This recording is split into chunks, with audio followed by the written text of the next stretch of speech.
So today, on The Art of Feeling Better, I have my lovely friend Tanya joining me. Just going to grab a high five before we even start.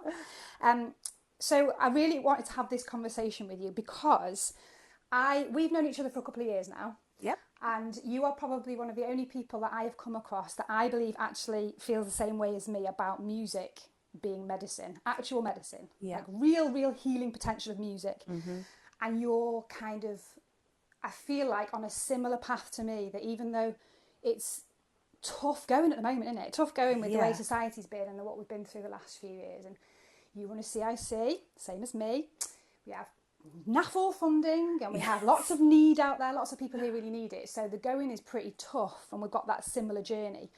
But I feel like me, you know what you're doing and you know that that's your purpose. And you're kind of lined up, you're like, we've got to get this out there. Yeah.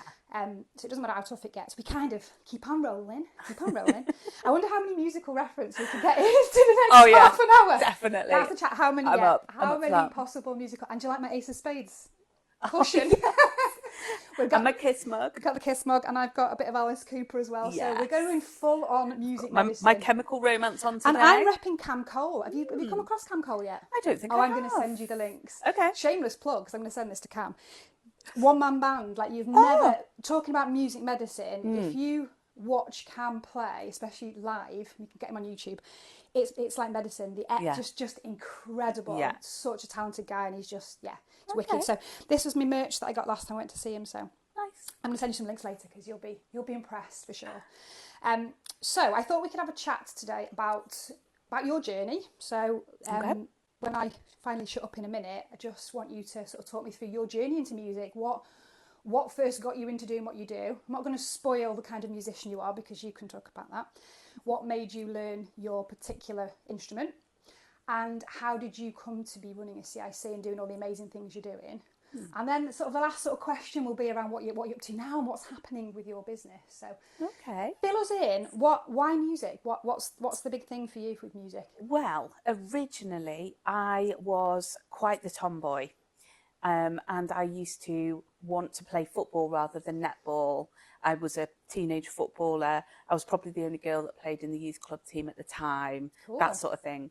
So when they asked us what musical instrument I'd like to learn at school, I chose the most boyish one I could think of and went for the drums. It also did help because it got me out of maths. The lessons got me out of maths, and I thought that was winning. So that's what I went with at the time. But I learned as a teenager in school and then had a huge, massive break from it. Did you? Yeah. Throughout my late teens, early 20s, after I'd left school. And then after a relationship breakup, I came out with sort of not really an identity of my own. So I started to revisit things that I loved to do by myself. Realised drumming was one of them and I wanted to take it further and just went from there. So I just kept learning, kept going for lessons. I went for lessons with people I admired from Birmingham, London. I went to Drum Tech College. So you travelled for it then? Yeah, went to Drum Tech College for a bit and then I did a bespoke course there because I could only afford to take X amount of months off work. And then, just basically was in a band, went up and down the country with them. Like it's so cliche. You stick 500 quid's worth of gear into a 50 quid car for absolutely bugger all money, and you go and play to a room of other bands. But it's true though, isn't it? You see it in all the films, don't you? How it works. Yeah. And you see it in all like the origin stories of all the big bands that have made it, and you think, well, that can't be true. But it life. Definitely it's literally, and it teaches you so much as well. It does teach you so much. So we chased a dream for a while, and then. Had another mini break when I had my children because I had a disability in my pregnancies. That meant I couldn't really walk or play the drums. Wow. And then after they were born, I pursued it as a career. Wow. That's quite a thing to do as a mum with small children, to go, I'm going to be a drummer, that's it. Yeah, well, I mean, I was office work for years and years and years, but sadly, I had to give that up. Not sadly. Did you enjoy it? I was going to say, did you enjoy it? We were just having this conversation before about how, like, the normal people. Yeah, Like with the normal jobs. with the standard, and you know, some people just cannot deal with that kind of lifestyle. I'm one of them, and I come across a lot of people, and I always assumed that everyone was the same, but they're not. There's a lot of people that love the structure and the stability. Yeah, I was happy at the time with my, especially when I worked in a fitness centre. But the thing is, we rearranged our lives around our child who's got special needs. Yeah. So we've got two beautiful children. The youngest is autistic, and we soon found that working normal jobs, normal hours, normal jobs, we kicked our bums, and we couldn't do it, not around him. So I became his carer and then built up my business because it was something I could do, and it was something that we could do where my husband could cover me in the hours that we worked. Yeah, we did similar. Yeah. And so then it went from there, really. So you just built it up. So Andy and I had worked together in a little rock school that somebody else had run. I love Captain Andy. Oh, Captain Andy. He's a dude. Yeah. And we'd worked together for another rock school, and I'd kept his details, and for years and years didn't see him or speak to him, but we were friends on Facebook.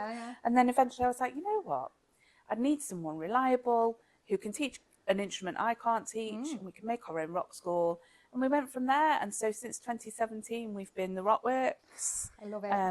I'm the drum tutor, and Andy's guitar and bass.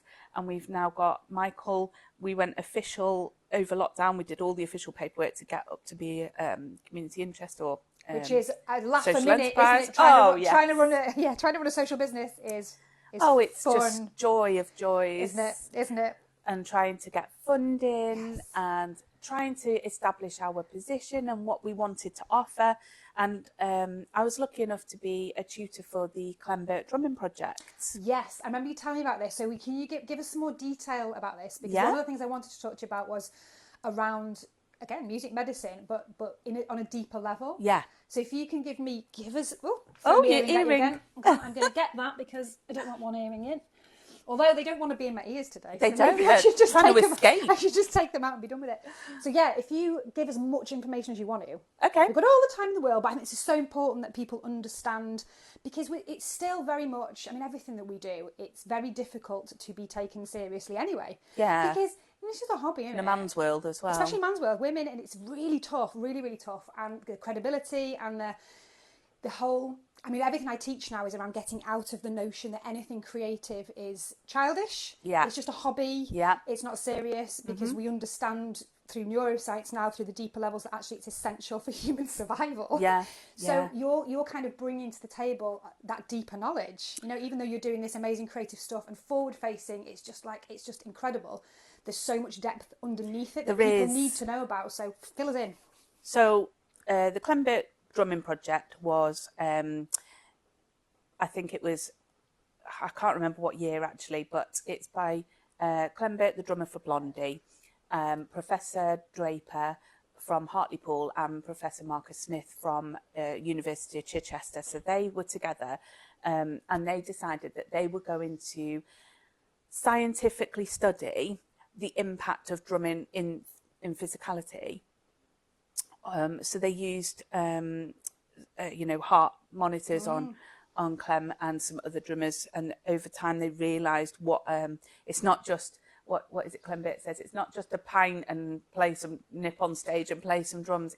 There's actually quite a lot physically that goes into it. Brain coherence, massive for health and well-being. People don't realise. They started this study and they were just studying that impact, but as the years have gone on, they've continued to study into more specific areas. Wow. And so I was approached to be their tutor for them for the one that they were doing into autism. Yeah. So at the time, I'd been teaching a good few years. I had a son who was just diagnosed with autism, and obviously I wanted to, as any parent does, get involved with that. Yeah, absolutely. Get involved with that. So I tutored a teenager as part of the study, and what they did was fascinating. They MRI scanned these teenagers' brains before and after intense drum lessons, and they could literally see the changes in the brain.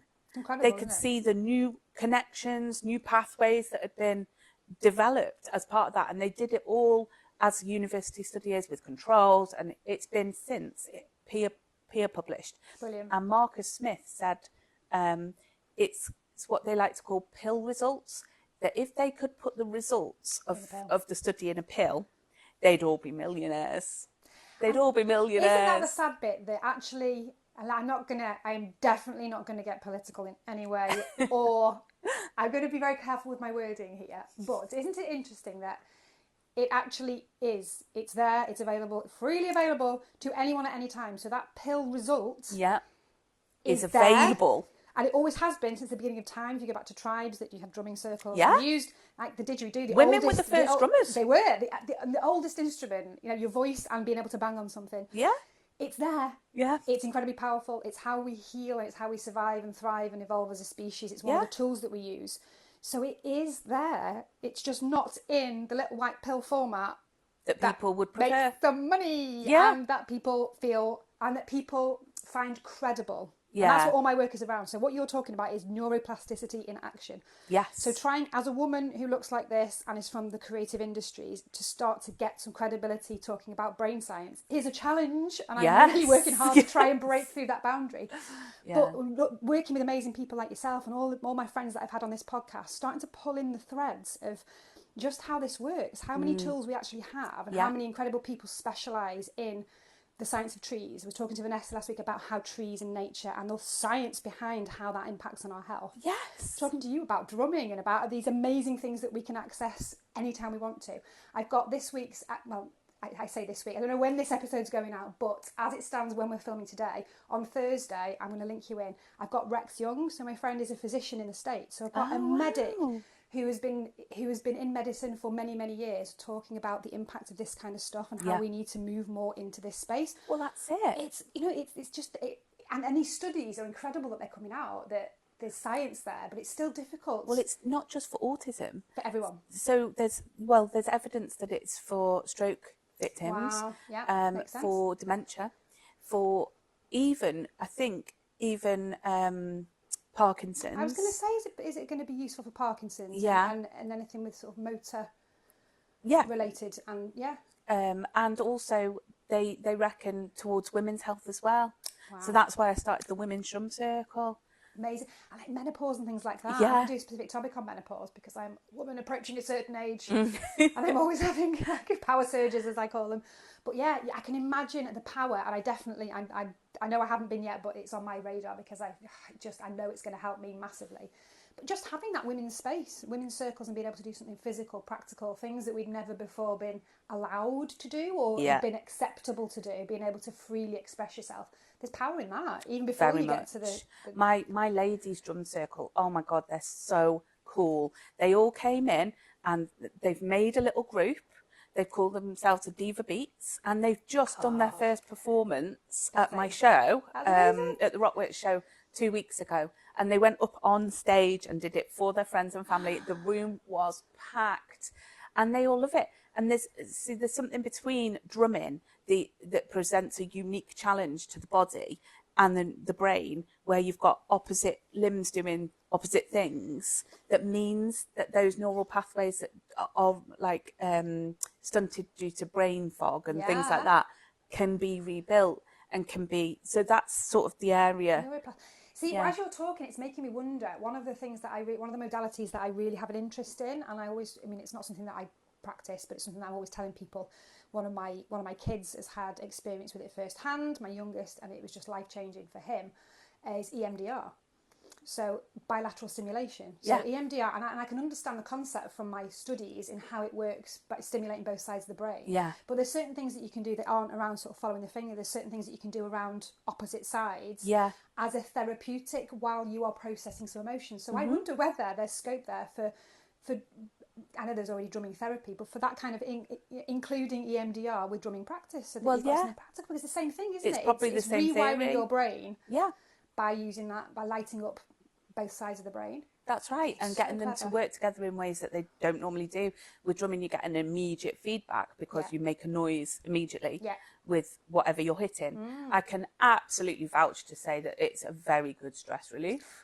I bet. I can imagine. I mean, I've not had a chance to. As I say, Gracie's learning at the moment, so she's like, and I just think I'd be like Animal from the Muppets. Just, Well, they call me Tanimal. Tanimal, really. I love it. I love it. But I can imagine the actual physical aspect of drumming must be tiring though. Do you get tired? I do about 20,000 steps a gig, and I am absolutely soaking. Like, there's no glamour in it whatsoever. No. You go, Drummers are you so sit cool, at the back, and you have your own little party. No one can see you, and then you come off and you trench, and you feel so tired, and then you just got to lug all the gear back out again. There's no and you've got all that glamour. kit to put. It's not like just you put your guitar in the van. Oh, I know. You just take your voice with you. My dad's favourite saying, "Kid, couldn't you have learnt the guitar every time? Every time. Just unplug and off you go." Why do you think I drive a van? You have to, don't you? That's the thing. It's all the kit, isn't it? My it's gosh, far too much. I love it. I just love the fact that we're starting to have these conversations though now. We're starting to raise awareness. So for me, I'm trying to make sure I've got as much of the science and the credibility as possible in a bank. So all the resources I'm building through this podcast and through Mojo School, trying to get the practical application and the fun stuff. So I'm going to ask you at some point if we can come and film. Yeah. Or if you've got anything filmed, a little drum lesson, and then I can put that on one of my school modules and then link them straight to you. So so that's just a nice visual way. But it's always good to have the science to back that up, isn't it? Because there's still so many people, and it breaks my heart whenever I do a Mojo workshop, people that will kind of start to look at the concepts of creative expression and then hold themselves back because of whatever programming they've had as children. This is, silly, it's stupid, it's childish, or girls don't do that, or boys don't do that. Oh, don't get me started on that. That kind of stuff. And I think, and they're so, you can see the body kind of shut down of, oh my gosh, maybe I can do this. It's like, oh no, I'm not allowed. So it's trying to get people to understand where that programming's come from, that societal stuff, and how that it doesn't necessarily, you can reframe that. It doesn't mean it's truth. It might feel like a truth at the time, but you can start to navigate that and start to think a bit differently, and you can start to try things that you might like, and you can start to test concepts, and it just makes it so much easier when you have that scientific backing, that credibility. Yeah, definitely. I mean, from the autism point of view, the results of them drumming gave them real differences in real life, like using knives and forks for the first time. That's amazing. Communicating better with the family, because with every musical instrument you've got coordination, communication, listening skills, improved confidence. There's tons and tons of benefits to learning any musical instrument, but learning the drums specifically is about the neuroplasticity and what it does to the brain. It actually remodels the brain. So in terms of autism, what do you think is specifically, from your knowledge and from what you do and from your own experience as a parent, what do you think it is specifically about, I suppose music in general, but the drums that's specific to supporting people with autism? Because we can signpost people straight away, can't we, to something that might really help them in real time. Well, I teach a lot of autistic youngsters, actually. I teach quite a variety of neurodiversity. Neurodivergence. Yes. My favourite is neurospicy. Oh, I like that. Neurospicy. Yes, I love that. I think most of us have I got into trouble, actually. I had a conversation around spectrums the other day. So, I'm going to ask you about this, actually, and then I will go back to the question I just asked. Okay, it's really interesting. This conversation around spectrums, right? So this is where I get myself into loads of trouble, but it's fine because it starts conversations. And I had mentioned the fact that we're all on a spectrum. Now, I didn't mean the autistic spectrum, because that's a very clearly defined spectrum. I meant spectrums in general. And within that, for me, you've got sexuality, you've got your gender, the way you represent your gender, you have your learning style, you have your energy levels, you have your perceived creative ability. So for me, it's like, you look at a mixing desk, that's what I see in my brain. We've got all these levels, all these spectrums, and the word spectrum isn't just synonymous with autism. No. The word from one polar opposite to the other. Yeah. And I feel like we need to get back into understanding that we have such an amazing, unique recipe of what makes us us. Yeah. That sometimes the labels do get in the way a little bit. Sometimes the labels are absolutely necessary, and we need to be able to have them to get support, and we need to be able to define things. But sometimes people sort of fail to realise that they're so unique and they've got this recipe, and their levels might be different. They might have a certain learning style, they might have a certain experience in life, a certain lens, a certain filter. Yeah. And not everyone's the same. So, but using the word spectrum got me into massive trouble. I've got lots of friends with autistic children, as you might imagine. I have, And I was talking to one of them the other day, and we were saying how when you learn more about autism, because you don't know about it until you need to know. Until you have to, yeah. So when you learn about it, you start going, oh, I see that in me. Penny I see drops, that in him. I see that in me. I see that in him. And then you think, actually, I see that in that boy's parents. I see that in that boy's parents. I imagine. And then you start thinking, okay, so are we all autistic? But the answer is no. Because that just undermines the challenge that autistic people face. Absolutely, yeah. So we might have that some of us don't like to be that social. Yep. But that might be any number of reasons. With autism, it's a specific social reason. Yeah. So I think the label is helpful in terms of our current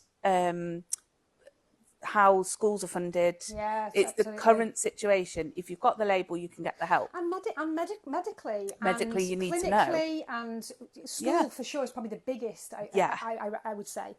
But I wonder how we navigate that. Because it's exactly the same thing. I've obviously worked a lot with lots of different families, lots of different demographics, and I'm not a specialist in any area, but I come across lots of different things and lots of different experiences. And the amount of people who have, so one example would be, there's lots and lots of people who talk about having ADHD. Yeah. Who have a clinical diagnosis of ADHD. And lots of people who believe they have ADHD because they've got neurospicy minds. That's my terminology. Yeah. And that feels so comfortable. It's like, that's definitely me because that's how I behave. Yeah. And I think that, and everybody says to me, you must have ADHD, right? I'm like, well, maybe, maybe not. I don't know. I don't know. So I just wonder how we navigate our new territory where we're walking into this space now where nobody really knows and nobody really, do we need to fit in to a certain group of labels? Do we need to embrace all labels? It just hard, proves that nobody is in a box. That's where I'm getting to, really. Yeah. We're always trying to put ourselves in boxes. Yeah. But actually there is no norm. No. But there is like every autistic person is different, just like every neurotypical person is different. Me, you can't box that either, can you? No, because what one person likes the other might not. Everyone's an individual. However, there are certain attributes that are similar enough to group together to be called autistic, and to get the support, to get the support you need, which is what's necessary. Yeah, because otherwise the labels they get are naughty. I know, and that breaks my heart. Oh my god, bad. Don't get me started. And I think that's why I struggle with this concept, and I'm always talking about it to different people around labels, because I'm so passionate about trying to ditch the label and trying to challenge labels. But I'm also really fiercely protective around specific labels that are necessary. It's because we need them for the help. We absolutely need them for that. But then again, that raises questions for me that we shouldn't need the help. So for me, I think if we had a different sort of cultural viewpoints and different spaces and environments were right, there wouldn't be the need for labels. That's because right. If the environment was right, it would just be, here's a human, here's another human, here's another human. Yeah. That human needs that human needs that. And everybody would behave in the way they needed to and get their needs met. And there wouldn't be the need. Maybe there would still be the need for labels, but I don't think it'd be quite so. But look at schools, mainstream school. My son is struggling coping at mainstream school. It's just heartbreaking, isn't it? Yeah, it is. Absolutely heartbreaking. But it's because they've applied a one size fits all, and maybe the majority of them do. I don't know.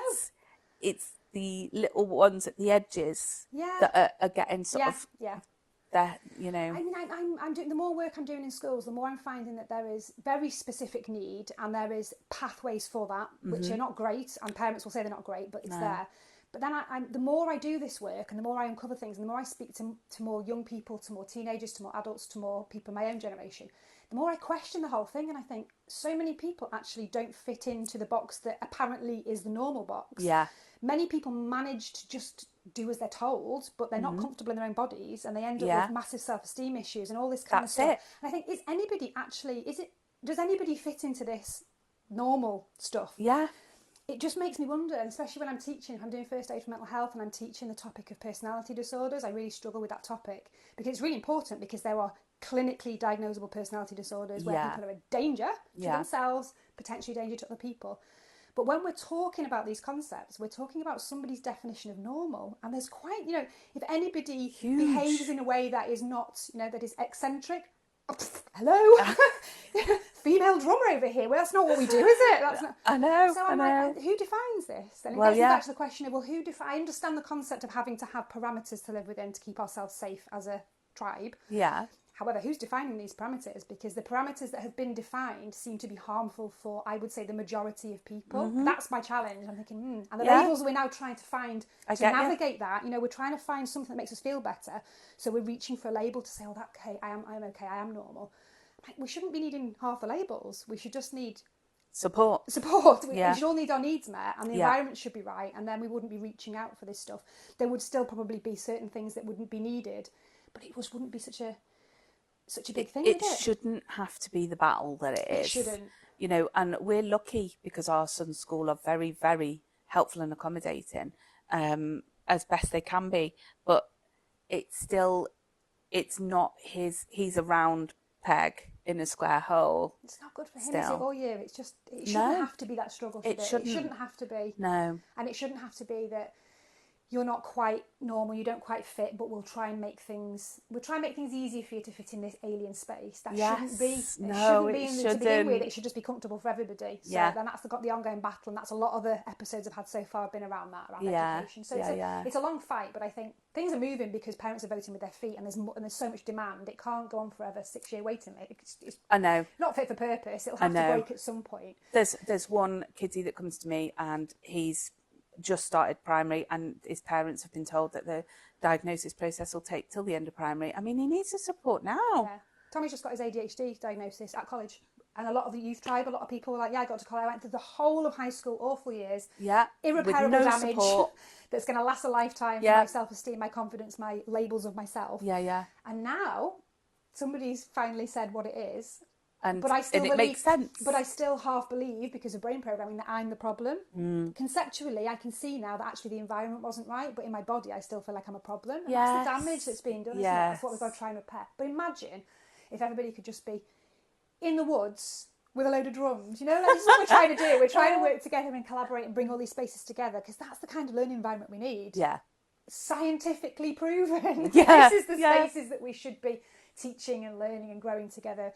And like, obviously, the way you teach and the way I teach, it's a collaboration, isn't it? Yeah, it's definitely. Like, I'm not the teacher standing at the front saying, just repeat what I say, because I'm going to tell you what's right and wrong. It's like, let's learn together. You have to change your teaching tactic with every individual child. What one finds easy, another might not. You have to go down several different approaches to get the... And you can't do that in a classroom, in a mainstream classroom teaching mainstream subjects. There's no way you could do that. No, I don't know how they do it. I don't know. I don't. Hats off. I really don't. But for me, each student is an individual.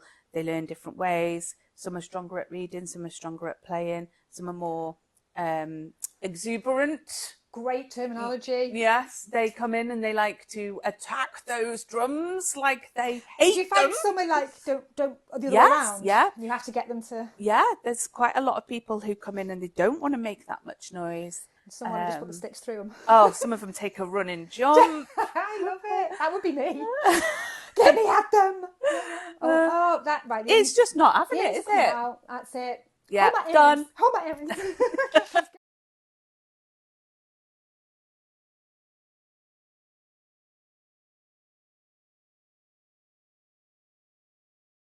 So just rewinding back to the question that I completely distracted you from, with my potentially neurospicy brain, who knows? Just to make sure we're getting as much information out there as we can from your perspective as a drummer and a drum tutor and a mother. Yeah. When it comes to your expertise in working with autism and working with ADHD and different kinds of experiences, especially that our young people are having at the moment. Yeah. So I know that's a real passion of yours.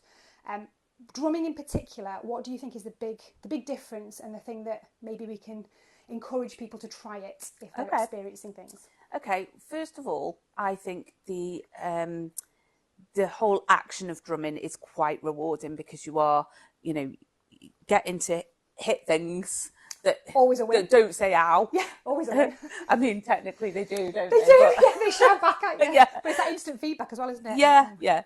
There's definitely strength around the pathways that are being built in the brain, and then the equivalent of what that means in real life to the rest of you, to the rest of your life.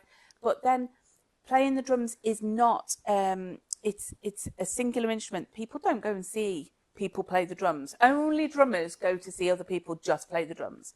The drums is an instrument that needs to be played as part of something. Great point. So you have to then develop, after you've developed your skills on the instrument, you have to then develop a listening skills, and then teamwork, coordination between your limbs to do what you need them to do to make the right noises so that those guys can do what they need to do. 'Cause you're keeping everything together, aren't you? Absolutely.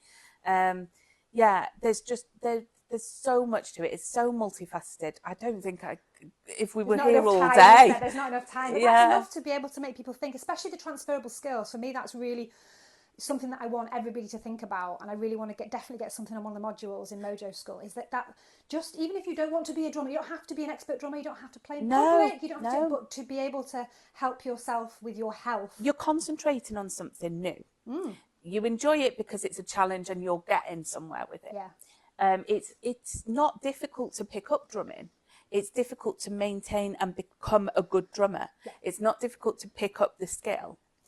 So you could learn to read music, you could learn to play a few songs at home, you wouldn't need to go out and about into the world gigging, but that will take you to a certain level of drumming.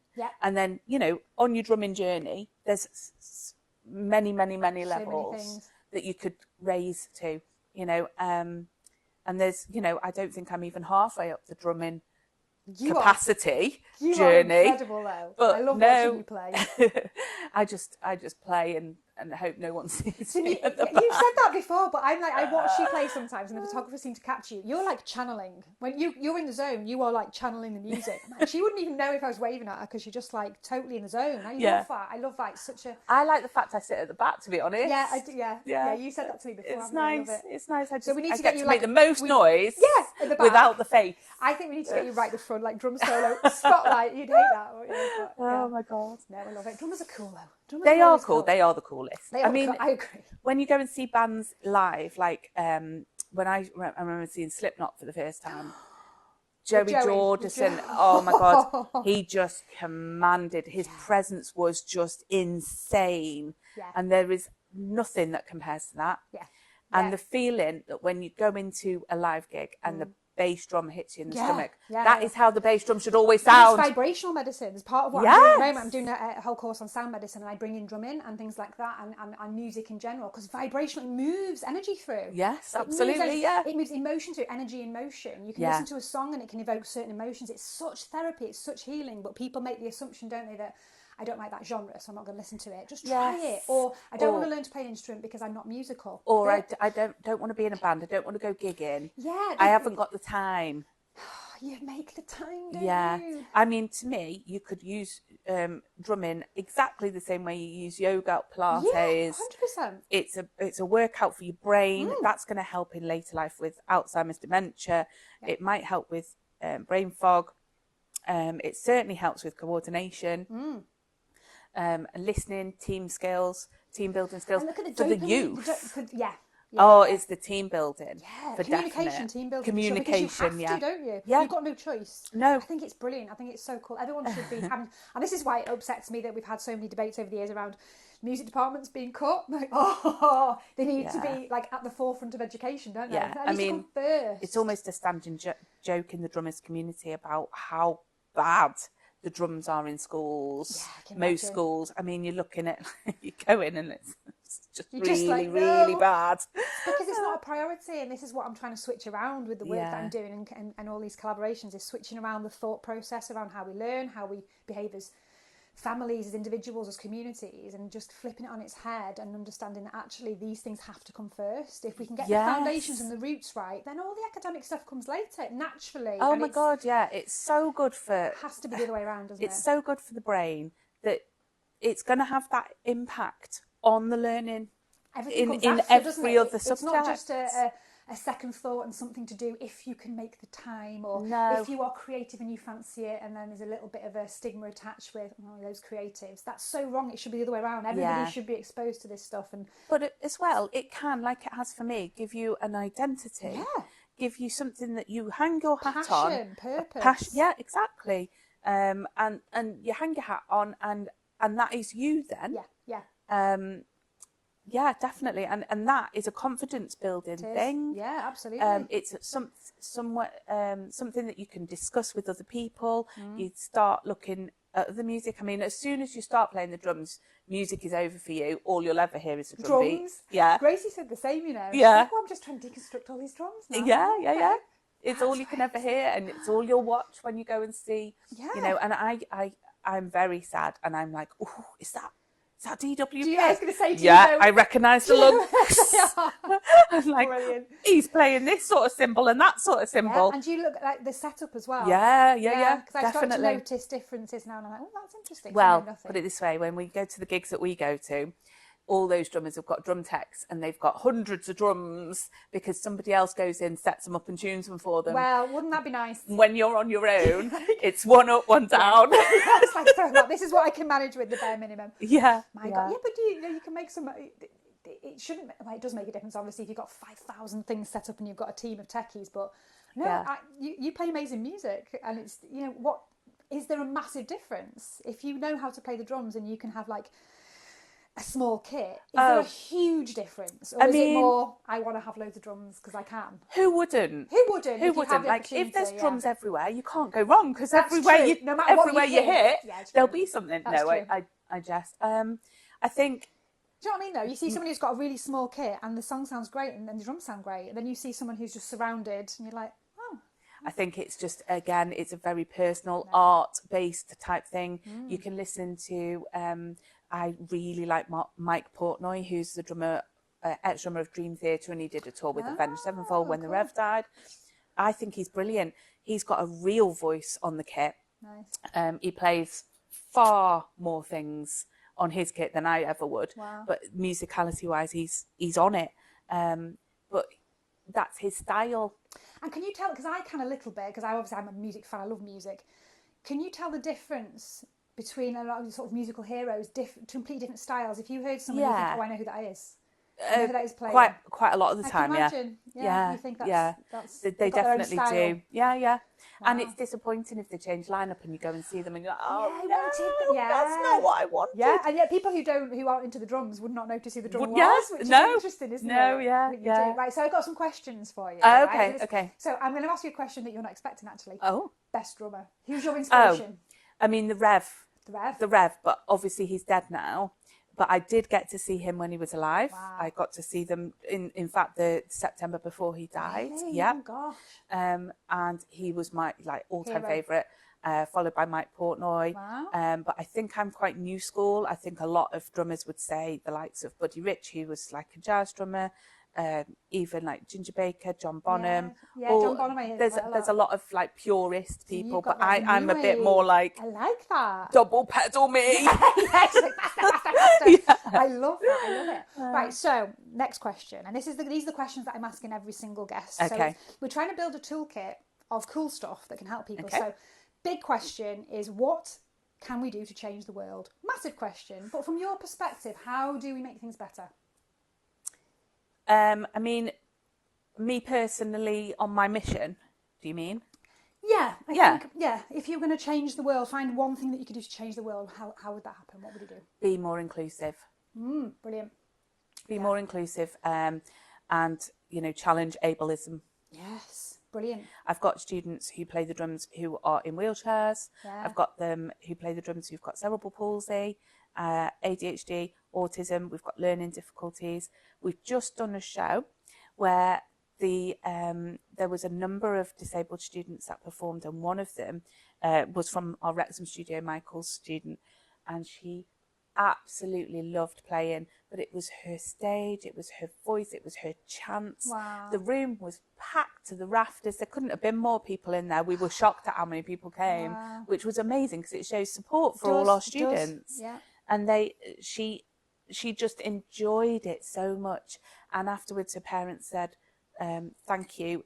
It's made her feel like a rock How star. incredible. That'll be a core memory for her. She'll never forget that. Absolutely. And that will influence how the rest of her life moves forward. And watch this space, because we had professional photos being taken, and I know that there's Wow. one of my 5-year-old drummer students, and he is so excited. He's like this, What an and you amazing just want to thing to eat do. him. I'm not He's surprised. So I'm not cute. surprised you're so passionate about it. What an incredible thing to do, and what an incredible gift for you to be able to pass on to people. It's amazing. And like in terms of inclusivity, watching the Rockworks, especially when you tried first, it's the most incredible thing I've seen. I can't wait for Tribe Fest. It's going to be great this year, isn't it? It's going to be so cool. But I've never seen anything like it. It's just so inclusive, and not tick box inclusive. Actually, genuinely inclusive. I mean, as it should be. We do work hard at that. Well, I know, and we work really hard. It's important to say that, actually, because the world isn't set up for that. So you have to make specific, extra hard work effort to make that happen. Well, we learn all the time. We never are complacent with it, because every time we do a show, we learn something else, and we think, okay, well, that could have gone better, but we'll do this next time. But you'll act on it, and I see so many people that will then just exclude. It's too hard work. So thanks for the feedback. No. You're not welcome next time. I've seen it all over the place, especially in fashion industry. It was awful, cutthroat. But that's what I love about you guys. And we try and do the same as well. We're like, right, we didn't realise that. Brilliant, great feedback. Yes. That's how you evolve, and that's how you grow. Absolutely, yeah. Feedback's brilliant. And looking at the impact that it's had. Compared to the first shows that we did, it's absolutely insane. The first show we did, I had numerous students learning Seven Nation Army, and we hadn't got them round to playing together. We had to play Seven Nation Army 7 times in a row. And afterwards we said, let's never do that again. Let's never do that again. 7 by 7. Oh my gosh. But then you can't learn any other way, can you, really? You've got to kind of go through it to kind of move forward. So I love that. Yeah. And across the board, everybody can do better, can't they? Yeah. Everyone can always better. do better at being inclusive. Yeah. Okay, so next question is, on the smaller scale, what one thing can people do themselves every day, or one little thing that you can bring into your life to help you feel better? I think I probably know where you're going to go with this, but you might. I mean, it's a hard one, because it makes me sound really pious, but don't judge. Oh, yeah. Just have an open mind. If you see someone with difficulty or having a stressful time, it's not your place to go, oh, they're misbehaving, they shouldn't be doing that. What's that mother doing there? This, that and the other. No. Just be kind in your heart. Yeah, all the perfect parents out there that like to, And I suppose it's human nature to judge, which is an odd concept because it's so damaging. But just kindness, like I say, compassion and kindness. Exactly, and just that. A bit of a pause to think, what's going on for that person? Exactly that. Because you don't know, do you? People have different journeys, different experiences all the time. There's so much neurodiversity out there, and people struggle with things that other people don't struggle with at all. And actually, over your own life span, you can find something challenging that wouldn't have faced you years before. There we go. Spectrums. See? It's all about that recording desk. This is at max. At now the moment, it's not. I'm here on that, I'm there on that, and it all moves. Which means that each individual cannot fit into a box. Because our levels are all completely different. So. Yeah, and they will be at different points of our life as well. Yep, depending on what's going on with our experiences, with our families, with our hormones, with our health, it's just, and we need to embrace that, don't we? Embrace the fact that, so my journey, I suppose, reflects that, and what I'm trying to teach, but not only teach, but do it myself, because it's one thing being able to preach something, but actually doing it is very different. Is understanding that not everybody is having the same experience, and I struggled that years ago. I just assumed that everybody's brains work like mine, which apparently not they many don't. do. But then it's confusing when you come across somebody who doesn't agree with you, or doesn't have the same experience as you, or doesn't behave the same way as you, and you automatically have that tribal response of you're wrong, there's something wrong with you. I don't feel, but it's about understanding. Avoid them, or you're afraid of them, or and that is where things become less inclusive. Yep, that's the problem. But understanding that actually you're just having a different experience to me, and all those things are cool. And at the same time, not trying to then fit in and change yourself to go, well, maybe I should do that. Standing in your own light, but understanding that everyone else should do the same, and it's not your business. To be trying to influence other people or judging other people. I think that's brilliant. It's very true. And that's something you can do. It doesn't cost any money, does it? To be a nice person. Maybe not less judgy, maybe more be kind. More kind, rather than just that. Be kind. Be kind and just take a step back, and and try and understand. And if you can't understand, then don't say anything, just Yeah, move on. Just do something else. Leave. Do something else, yeah. No, completely, yeah. It's not your place. I love that, yeah. Just be kind. So every single day, just do something that's kind. And the dopamine hits and all of the brain chemistry from being nice, it's reciprocal. People tend to be nicer to you. You feel better. It's like a buy one, get one free on the brain chemistry. You feel better and so does everybody else. So. I love that. Brilliant. I love it. Last question for my Spotify playlist. Oh, yes. This is a difficult one that people struggle with. Oh, my God, There's so many songs out there. But you can have more than one if you want. But is there a particular song that when you are having a bad one and you just want to feel better, what is a song that just makes you feel better? Right. Is there one? Or is You've pre-asked me this question. Have you been thinking about it? Oh my God, it's all I've been thinking about. Yeah. As a musician, to ask me to I drill down to one song, I was like, not possible. Yeah. So I was considering it from many different angles. So one song that always brings me pleasure is our first dance song, which was Warmness on the Soul by Avenged Sevenfold. What a tune! Nice. It's lovely, yeah. but it's perhaps not the feel-good one that you're after for your Spotify. It's feel good for you, but that's a lovely feel-good song. for me. Yeah.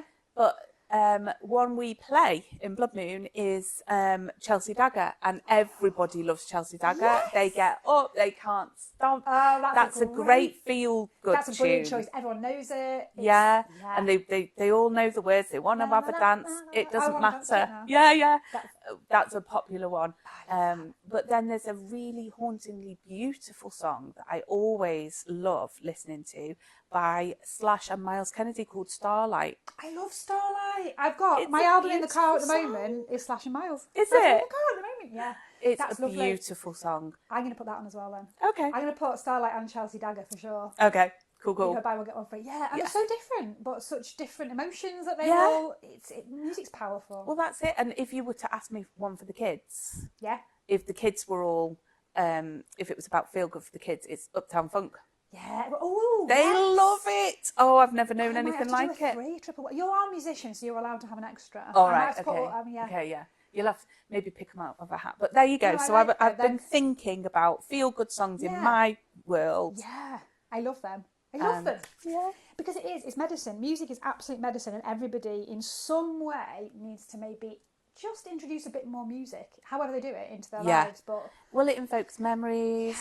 I've got a song I remember my dad by. I've got a song that we did our first dance to. I've got songs that made me feel independent at certain times, and songs that I struggled to learn, so I was really proud of myself when I did. But those feelings, and you're not, and this is, the whole basis of my work, I just love the fact that we can experience things in our body, good or bad, even when they're not happening to us right now. That's so powerful. And it's how we heal, it's how we remove trauma, it's understanding that we actually can feel a very physical sensation connected to a memory. Yeah. And if we can bring back more of that through music, the positive things, and have that as a resource to be able to help us to process and to feel good or to feel proud or to feel strong, that's brilliant, because we know for sure that most people are struggling with their daily lives with feelings in their body from past memories that aren't helping them, that aren't good. Yeah. So if we can use music to process and to get the good stuff in, it's a win. And again, it's free. Yeah. Imagine if you could put it in a pill and sell it. Let's go back to that analogy. We'd be billionaires. This time next year, we might get some funding in. That would be great. Behave. Yeah, well, maybe not. No. So just before we head off then, just we're going to do a final little sentence now around the name of your CIC, because I'm going to add a link, and the name of your band, because I'm going to add a link as well. So do some shameless plugs. Okay, so I work for the Rockworks Academy, and we are based in Flintshire and Wrexham. We've got 2 branches, one in Pennaford and one in Wrexham Town Centre. And I am in a band called Blood Moon, and we are a rock covers band, and we do the local circuit around North Wales. And they're going to be at Tribe Fest this year, so I'm going to put that in as a link as well. Oh, thank you so much, Tam. Thank you. Thank you for having me in this amazing thing. Thanks. It's like music session. Music is in session. Yes, brilliant. absolutely. Thanks.